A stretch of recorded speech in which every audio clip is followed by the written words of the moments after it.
78세의 여자가 죽었습니다. 장례식에 아무도 오지 않았습니다.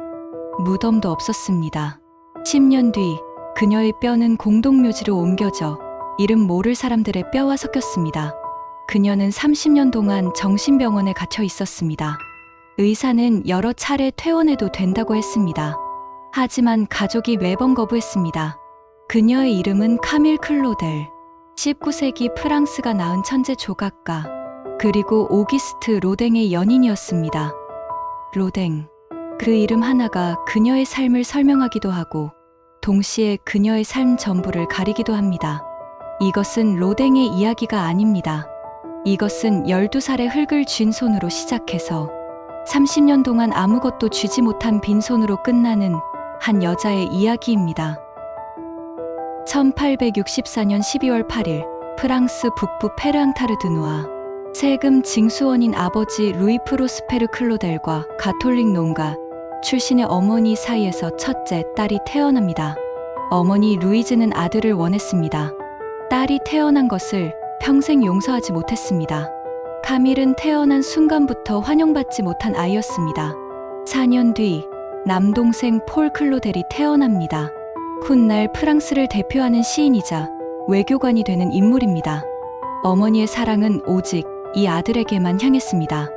카밀은 어머니에게서 사랑을 받지 못했지만 아버지는 달랐습니다. 아버지만이 유일하게 카밀의 편이었습니다. 그리고 그 사실이 훗날 카밀의 운명을 결정짓게 됩니다. 아버지가 살아있는 동안에는 카밀을 보호할 수 있었습니다. 하지만 아버지가 떠난 뒤에는 아무도 카밀의 편이 아니었습니다. 이 이야기의 비극은 이미 여기서부터 시작됩니다. 1876년 가족이 노장 슈르센으로 이사합니다. 12살의 카밀은 마을 주변의 점토를 가지고 놀기 시작합니다. 아무도 가르쳐주지 않았습니다. 아무도 시키지 않았습니다. 흙을 주무르고 빚고 사람의 형태를 만들었습니다. 12살 소녀의 손에서 나온 것이라고는 믿기 어려운 작품들이었습니다. 흙을 만지는 순간 카밀의 손은 살아 있었습니다. 아버지는 딸의 재능을 알아봤습니다. 이웃에 살던 조각가 알프레드 부셰에게 카밀의 작품을 가져갔습니다. 부셰는 작품을 보자마자 말했습니다. 이 아이에게는 재능이 있다고. 하지만 어머니의 반응은 달랐습니다. 여자가 예술을 한다는 것은 부끄러운 일이었습니다. 19세기 프랑스에서 여성 조각가라는 존재는 상상조차 할 수 없는 것이었습니다. 당시 프랑스 최고 미술학교인 에콜대 보자르는 여성의 입학 자체를 금지하고 있었습니다. 여성이 남성의 누드를 보는 것은 부도덕한 일로 여겨졌습니다. 하지만 조각을 하려면 인체를 알아야 합니다. 그럼에도 아버지는 카밀의 편을 들었습니다. 1881년 카밀이 17살이 되던 해 아버지는 가족을 파리로 보냅니다. 자신은 지방에 남아 돈을 벌었습니다. 딸의 꿈을 위해서 파리 몽파르나스. 카밀은 아카데미 콜라로시에 입학합니다. 당시 여성에게 문을 연 몇 안 되는 미술학교 중 하나였습니다. 이 학교는 여성도 남성 누드 모델을 보고 작업할 수 있었습니다. 카밀은 영국에서 온 3명의 여성 조각가들과 함께 작업실을 빌렸습니다. 제시 립스콤, 에밀리 포셋, 에이미 싱어. 젊은 여성 4명이 파리의 한 작업실에서 조각을 한다는 것. 1882년의 파리에서도 특별한 광경이었습니다. 그중 제시 립스콤은 훗날 카밀의 유일한 친구가 됩니다. 카밀이 정신병원에 갇힌 뒤에도 찾아온 유일한 사람이 바로 제시였습니다. 하지만 그것은 아직 먼 미래의 이야기입니다. 스승 부셰는 매주 작업실에 찾아와 무료로 가르쳤습니다. 3년 동안. 하지만 부셰가 이탈리아의 상을 받고 피렌체로 떠나게 됩니다. 그리고 자신의 제자들을 한 남자에게 맡깁니다. 오기스트 로댕. 당시 43세. 미켈란젤로 이후 최고의 조각가라 불리던 사람이었습니다. 카밀은 19살이었습니다. 나이 차이 24살. 이 만남이 카밀의 삶을 완전히 바꿔놓게 됩니다. 하지만 카밀은 처음부터 로댕에게 끌린 것이 아니었습니다. 카밀이 원한 것은 단 하나. 더 나은 조각가가 되는 것이었습니다. 로댕은 그것을 가르쳐 줄 수 있는 유일한 사람이었습니다. 1883년 카밀은 로댕의 작업실에 들어갑니다. 처음에는 제자로, 조수로 석고를 다듬고 대리석을 깎고 로댕의 작품에 손을 보탰습니다. 카밀의 손이 로댕의 작품 속에 들어가기 시작합니다.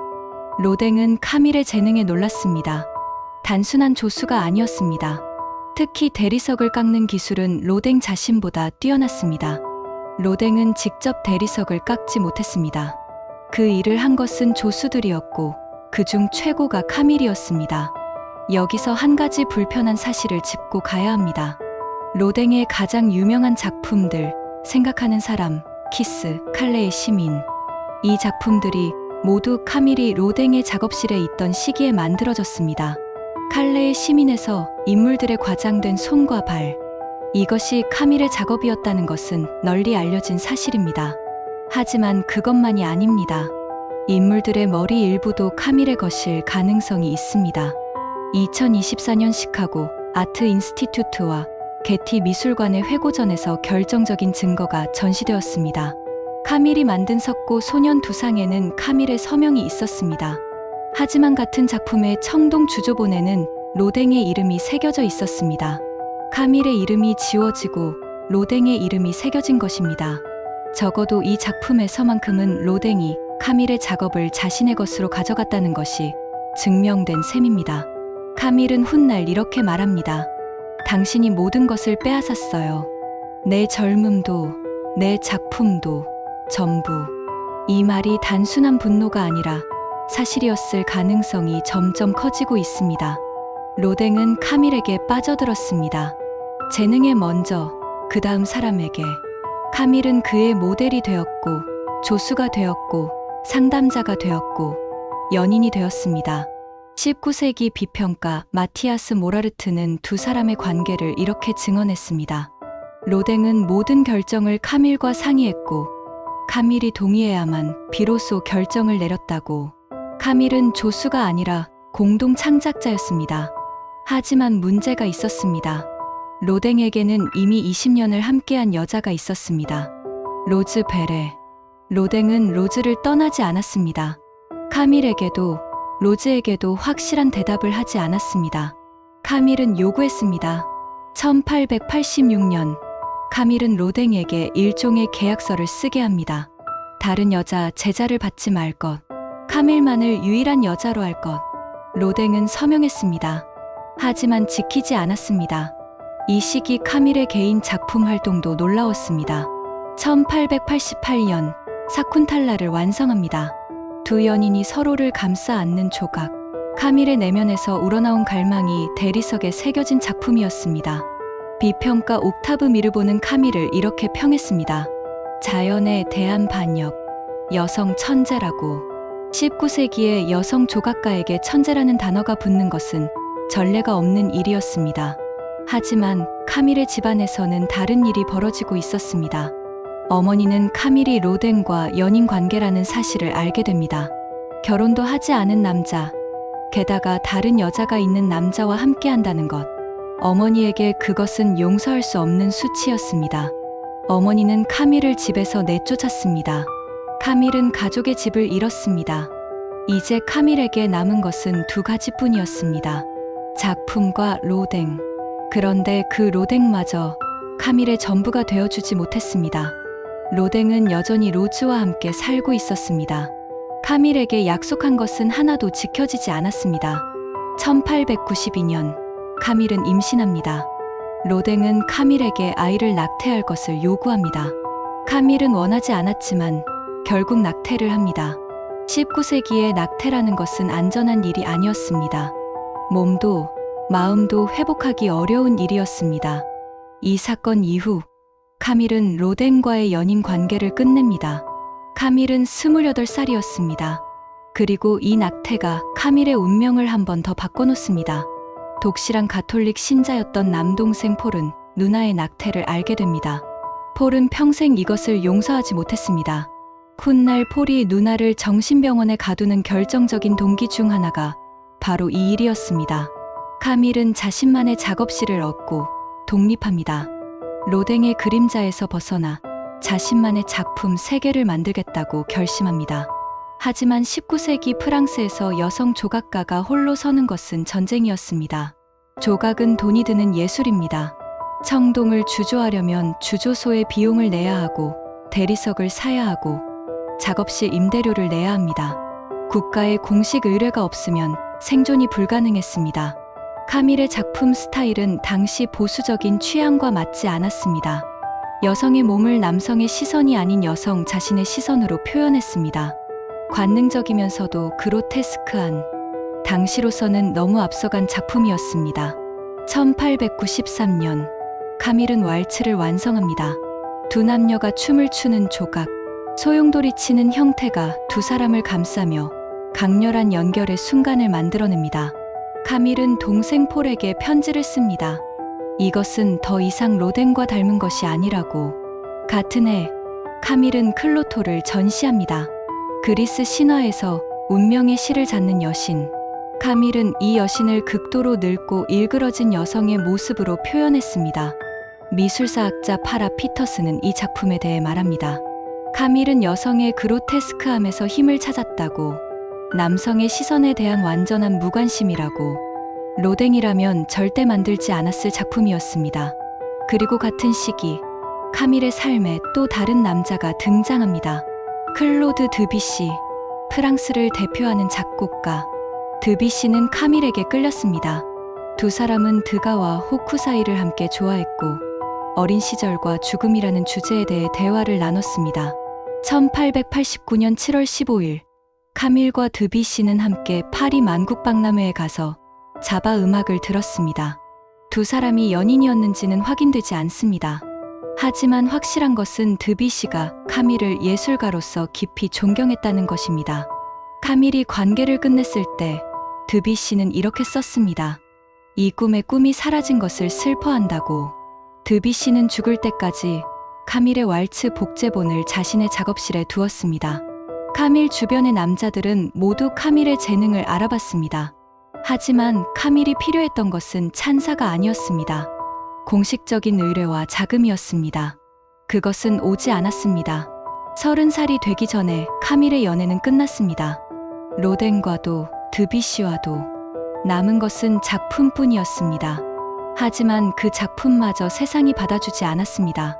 1897년, 카밀은 수다쟁이들을 완성합니다. 4명의 여성이 이야기를 나누는 조각, 오닉스 대리석으로 만든 이 작품은 유럽 조각사에서 극히 드문 주제를 다루고 있었습니다. 여성들의 친밀한 관계를 남성의 시선 없이 있는 그대로 표현한 것입니다. 1899년, 카밀은 자신의 걸작을 완성합니다. 성수, 새 인물로 이루어진 조각입니다. 가운데 남자가 늙은 여자의 손에 이끌려가고 젊은 여자가 무릎을 꿇고 그를 붙잡으려 합니다. 사람들은 이 작품을 카밀과 로댕의 이야기로 읽었습니다. 남자는 로댕, 늙은 여자는 로즈, 젊은 여자는 카밀.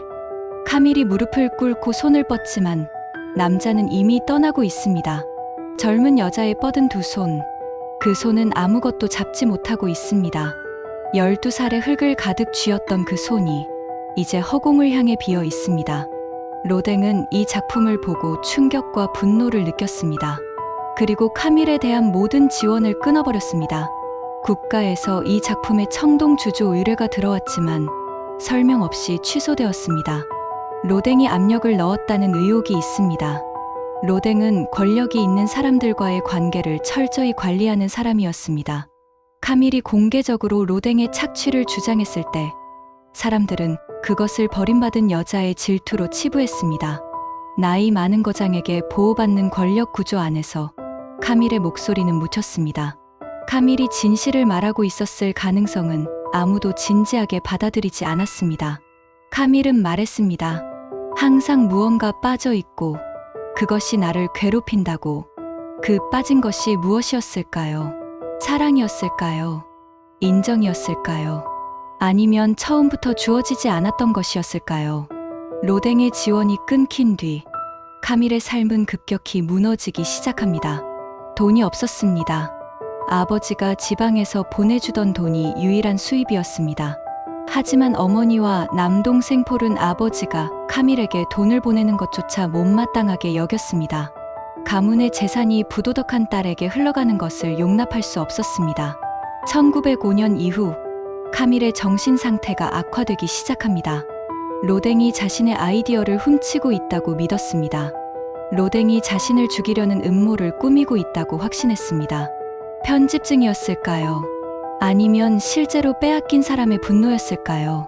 카밀은 자신의 작품을 부수기 시작했습니다. 밀랍 모형을 불에 던졌습니다. 망치로 조각을 깼습니다. 작업실 한가운데에 돌무더기가 쌓였습니다. 카밀은 편지에 이렇게 썼습니다. 불쾌한 일이 생기면 망치를 들고 부순다고. 밀랍 모형을 불에 던지자 불길이 타올랐고 나는 그 불빛에 발을 녹였다고. 진짜 인간 재물이라고. 12살에 흙을 빚던 그 손이 이제 자신이 만든 것을 부수고 있었습니다. 살아있던 손이 파괴하는 손으로 바뀌고 있었습니다. 1906년 남동생 폴이 결혼한 뒤 외교관으로 중국에 부임합니다. 카밀은 완전히 고립됩니다. 작업실에 틀어박혀 아무도 만나지 않았습니다. 거리를 떠돌 때는 거지의 옷을 입고 다녔습니다. 한때 파리 사교계에서 재능과 미모로 주목받던 여성이었습니다. 그 여성이 이제 누더기를 입고 파리의 거리를 떠돌고 있었습니다. 아무도 그녀를 알아보지 못했습니다. 그리고 1913년 3월 2일, 카밀의 유일한 아군이었던 아버지가 세상을 떠납니다. 가족은 카밀에게 아버지의 죽음을 알리지 않았습니다. 장례식에도 부르지 않았습니다.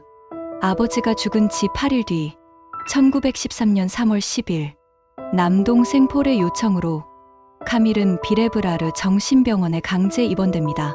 카밀은 48세였습니다. 입원 서류에는 자발적 입원이라고 적혀 있었습니다. 하지만 서명한 것은 의사와 남동생뿐이었습니다. 카밀은 동의한 적이 없습니다. 아버지가 살아 있었다면 이것은 일어나지 않았을 것입니다. 1914년 제1차 세계대전이 시작됩니다. 독일군이 파리 근처까지 진격하자 카밀은 남프랑스 아비뇽 근처 몽드베르그 정신병원으로 이송됩니다.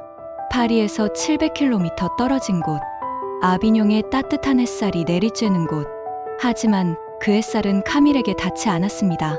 카밀은 병원 안에서 남은 인생 전부를 보내게 됩니다. 30년. 의사들은 카밀의 가족에게 여러 차례 편지를 보냅니다. 카밀을 퇴원시켜도 된다고, 가정 환경에서 회복할 수 있다고. 1920년, 브루네 박사는 어머니에게 직접 편지를 씁니다. 딸을 데려가라고. 어머니는 매번 거부했습니다. 단 한 번도 카밀의 퇴원을 허락하지 않았습니다. 그리고 어머니는 단 한 번도 카밀을 면회하지 않았습니다. 죽을 때까지. 어머니는 1929년에 사망합니다. 어머니만이 아니었습니다.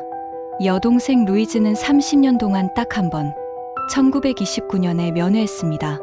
카밀의 유산을 원했던 루이즈는 카밀이 가문에서 사라진 것을 기뻐했다는 기록이 있습니다. 남동생 폴은 어떠했을까요? 시인이자 외교관으로 프랑스를 대표하던 폴 클로델. 그는 30년 동안 누나를 7번 면회했습니다.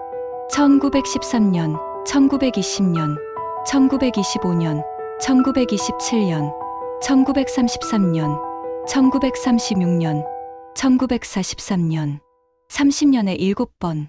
그리고 폴은 누나에 대해 이야기할 때 항상 과거형을 사용했습니다. 카밀이 살아있는데도. 폴에게 카밀은 이미 죽은 사람이었습니다. 프랑스를 대표하는 시인의 누나가 정신병원에 있다는 사실은 폴에게 짐이었습니다. 어머니는 카밀에게 오는 모든 우편물을 차단시켰습니다. 오직 남동생 폴의 편지만 받을 수 있었습니다. 카밀은 세상과 완전히 단절되었습니다. 편지 한 통 받을 자유조차 없었습니다. 병원 측은 카밀에게 조각을 시키려 했습니다. 하지만 카밀은 거부했습니다. 30년 동안 단 한 점의 작품도 만들지 않았습니다. 12살부터 48세까지 멈추지 않던 손이 완전히 멈춰버렸습니다. 카밀은 편지를 썼습니다. 나는 심연에 빠졌습니다. 나는 너무나 기이하고 낯선 세계에 살고 있습니다. 내 삶이었던 꿈에 이것은 악몽입니다. 카밀은 편지를 동생에게 보낼 때 이렇게 서명했습니다. 유배된 당신의 누나라고. 정신병원이 아니라 유배지라고 부른 것입니다. 미쳐서 쓴 것이 아닙니다. 자신이 어디에 있는지 정확히 알고 있었습니다. 그래서 더 잔인했습니다. 병원에서 카밀에게 조각을 강요했지만 성공하지 못했다고 카밀은 썼습니다. 그래서 나를 괴롭힌다고. 카밀은 조각을 거부한 것이 아니라 이 환경에서 만드는 것 자체를 거부한 것이었습니다. 1929년 카밀의 옛 친구 제시 립스콤이 유럽 여행 중 병원을 방문합니다. 17세에 함께 작업실을 나누던 그 영국인 조각가, 47년 만에 재회였습니다. 제시는 카밀을 만난 뒤 단호하게 말했습니다. 카밀이 미쳤다는 것은 사실이 아니라고. 하지만 아무것도 바뀌지 않았습니다. 카밀은 계속 그곳에 있었습니다. 로댕의 친구 마티아스 모라르트도 분노했습니다. 폴 클로델은 바보다. 천재인 누나가 있으면 가두는 것이 아니라 지키는 것이다. 하지만 폴은 항상 자신이 천재라고 생각했다고. 이 말도 아무것도 바꾸지 못했습니다. 여기서 한 가지 질문을 던져야 합니다. 카밀 클로델은 정말 미쳤던 걸까요? 아니면 미치게 만들어진 걸까요? 사랑하는 남자에게 버림받고 작품을 빼앗기고 어머니에게 거부당하고 세상에서 인정받지 못하고 가족에 의해 감금당한 사람이 온전할 수 있을까요? 현대 전문가들은 카밀의 기록을 분석한 뒤 그녀가 실제로 편집증적 망상 증상을 보였다고 인정합니다. 하지만 동시에 30년간의 감금이 필요했는지에 대해서는 의문을 제기합니다. 의사들이 여러 차례 퇴원을 권유했는데 가족이 매번 거부한 것.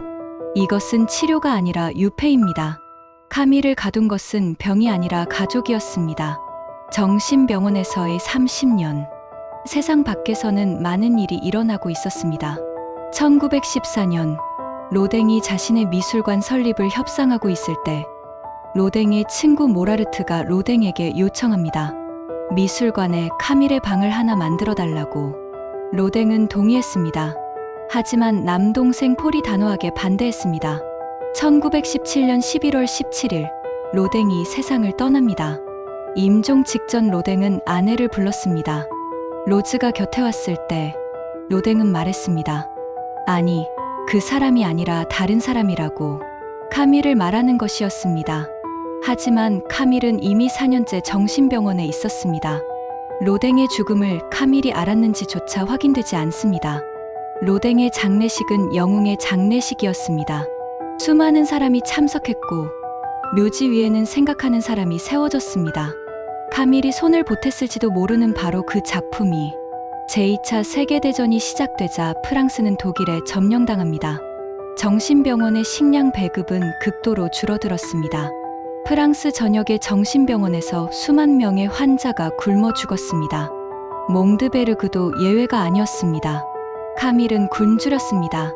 머리카락은 하얗게 새었고 팔다리는 마른 장작처럼 앙상해졌습니다. 쇠침대 위에서 거적대기를 덮고 있었습니다. 한때 대리석을 깎던 손이 이제 거적대기를 움켜쥐고 있었습니다. 1943년 9월 폴은 누나가 위독하다는 소식을 듣습니다. 점령된 프랑스를 가로질러 어렵게 병원에 도착합니다. 이것이 마지막 면회였습니다. 하지만 폴은 카밀의 죽음에도 장례식에도 함께하지 못했습니다. 1943년 10월 19일 새벽 2시 카밀 클로델은 영양실조로 인한 뇌졸중으로 사망합니다. 78세. 혼자였습니다. 가족은 아무도 곁에 없었습니다. 장례식에는 신부 1명과 수녀 몇 명만 참석했습니다. 가족은 오지 않았습니다. 카밀은 몽팝의 묘지에 묻혔습니다. 임시 무덤이었습니다. 10년 뒤 카밀의 뼈는 공동묘지로 옮겨졌습니다. 이름 없는 사람들의 뼈와 섞였습니다. 오늘날 카밀 클로델의 무덤은 존재하지 않습니다. 남동생 폴은 어떠했을까요? 폴은 자신의 묘지는 정확한 위치까지 지정했습니다.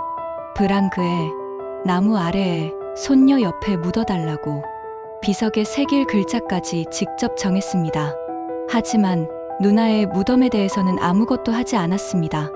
자신의 죽음은 정성스럽게 설계했지만 누나의 죽음은 방치했습니다. 그러면서 1949년 폴은 로댕 미술관에 누나의 회고전을 요청합니다. 카탈로그 서문에 나의 누나 카밀이라는 제목으로 글을 씁니다. 그리고 1952년 카밀의 작품들을 로댕 미술관에 기증합니다. 살아있을 때는 가두고 죽은 뒤에야 꺼내놓은 것입니다. 카밀이 세상을 떠난 뒤 오랜 시간 동안 아무 일도 일어나지 않았습니다. 카밀 클로델이라는 이름은 잊혔습니다. 로댕의 연인, 그것이 전부였습니다. 하지만 카밀이 남긴 것이 있었습니다. 카밀은 자신의 작품을 많이 부쉈지만 약 90점의 조각과 스케치가 살아남았습니다. 그리고 그 작품들이 말하기 시작했습니다. 1982년 작가 안느 델베가 카밀의 삶을 소설로 출간합니다. 한 여자. 이 책을 계기로 사람들은 카밀 클로델을 다시 보기 시작합니다. 로댕의 연인이 아니라 한 명의 조각가로서. 1984년 대규모 전시회가 열립니다. 그리고 1988년 이자벨 아자니 주연의 영화 카밀 클로델이 개봉합니다. 아카데미상 2개 부문에 후보로 오릅니다. 세상은 비로소 카밀을 봤습니다. 2005년 소더비 경매에서 카밀의 왈츠가 93만 달러에 낙찰됩니다. 같은 경매에서 비교된 로댕의 작품 예상가는 7만 5천 달러. 카밀의 작품이 로댕의 12배가 넘는 가격이었습니다. 살아서 단 한 번도 받지 못한 인정을 작품이 대신 받고 있었습니다. 작품이 카밀 대신 말하고 있었습니다. 2017년 프랑스 노장 슈르센의 카밀 클로델 국립미술관이 개관합니다. 카밀이 12살에 처음 흙을 만졌던 바로 그 마을입니다. 약 90점의 작품 중 절반이 이곳에 전시되어 있습니다. 2023년 시카고 아트 인스티튜트와 게티 미술관은 60점의 조각을 모은 대규모 회고전을 공동 개최합니다. 카밀의 작품이 이 규모로 한자리에 모인 것은 역사상 처음이었습니다. 카밀은 말했습니다. 당신이 모든 것을 빼앗았어요. 내 젊음도, 내 작품도, 전부. 그 말은 로댕에게 한 것이었습니다. 하지만 지금 돌아보면 카밀에게서 모든 것을 빼앗은 것은 로댕만이 아니었습니다. 어머니가, 남동생이, 여동생이, 그리고 여성 천재를 견디지 못한 시대가 함께 빼앗았습니다. 12살에 흙을 쥔 손. 그 손은 사쿤탈라를 만들었고, 왈츠를 만들었고, 성숙을 만들었습니다. 로댕의 작품에도 그 손의 흔적이 남아 있습니다. 그 손은 자신이 만든 것을 부쉈고 30년 동안 아무것도 쥐지 못했습니다. 쇠 침대 위에서 거적대기를 쥐고 새벽 2시에 혼자 눈을 감았습니다. 카밀 클로델의 무덤은 없습니다. 하지만 카밀의 손이 만든 것들은 남아 있습니다. 파리 로댕 미술관에, 오르세 미술관에, 워싱턴 국립여성미술관에, 게티 미술관에, 그리고 노장 슈르센의 카밀 클로델 미술관에. 무덤은 없지만 작품은 살아 있습니다. 카밀의 손은 멈췄지만 카밀의 손이 만든 것은 아직 말하고 있습니다. 여러분의 손에도 한때 무언가를 빚고 싶었던 순간이 있지 않았나요? 포기한 것이든 아직 쥐고 있는 것이든 그 손이 지금도 살아 있기를 바랍니다. 여러분이 끝까지 놓지 못한 것은 무엇인가요? 지혜의 숲에는 이런 이야기가 더 많이 준비되어 있습니다.